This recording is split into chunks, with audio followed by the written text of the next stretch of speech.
অর্জুন সুভদ্রাকে বলে দিচ্ছিল চক্রদেহে প্রবেশ করার কৌশল, পার হওয়ার কৌশল। যখন প্রবেশ করার কৌশল বলে দিয়েছে, তারপর সুভদ্রা ঘুমিয়ে পড়েছিল। তাই অভিমন্যুর জানা গেল না চক্রব্যূহ থেকে পার হওয়ার কৌশল। কিন্তু নিরুপায় অভিমন্যু নিরুপায় হয়ে চলেছেন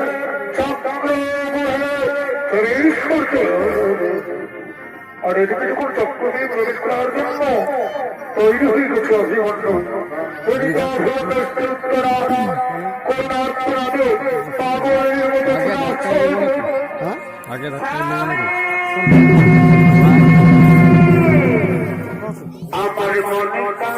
আটে লটকি মোবাইল পয়লা লটকি আমার মনে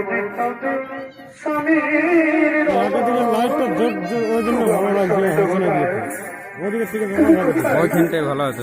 তুমি আমাকে না বলে কোনোদিন কোথাও যাও আজকে কেন তুমি আমায় ছেড়ে চলে গেছো? তুমি কোথায় কেউ?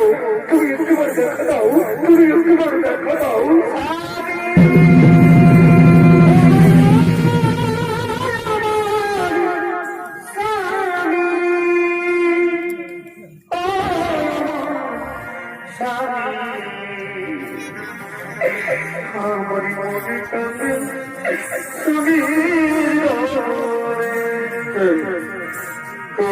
স্বামী বলে রাখছে এবার হচ্ছে আমার অর্ধাঙ্গের উত্তরার বর্ধস।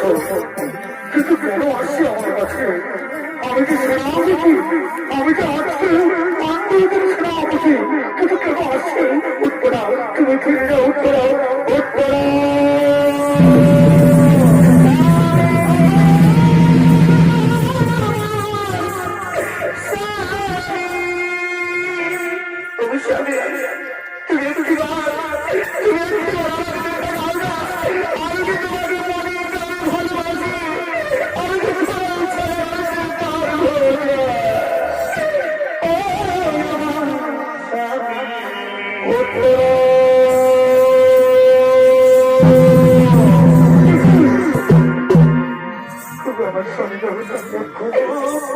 বলো না, তুমি আমার ছেড়ে কেন চলে এলে?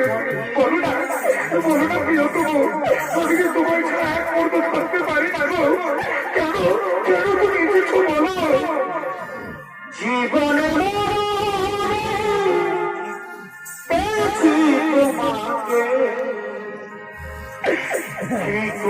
বুঝাই যে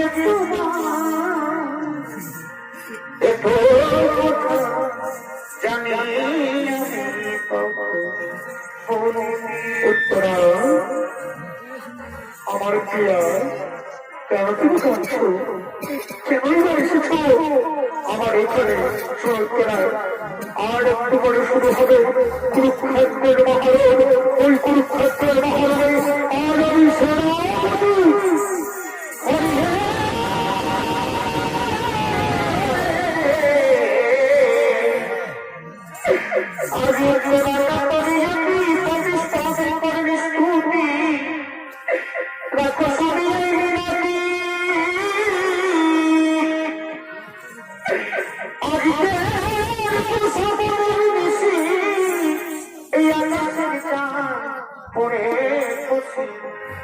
এই কথা বলিতে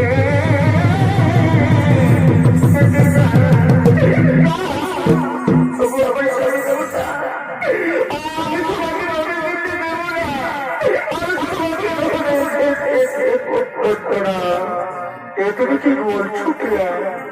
আমি যে অর্জুন পুত্র, আমি যে যোদ্ধা, আমাকে যে রণে যেতেই হবে।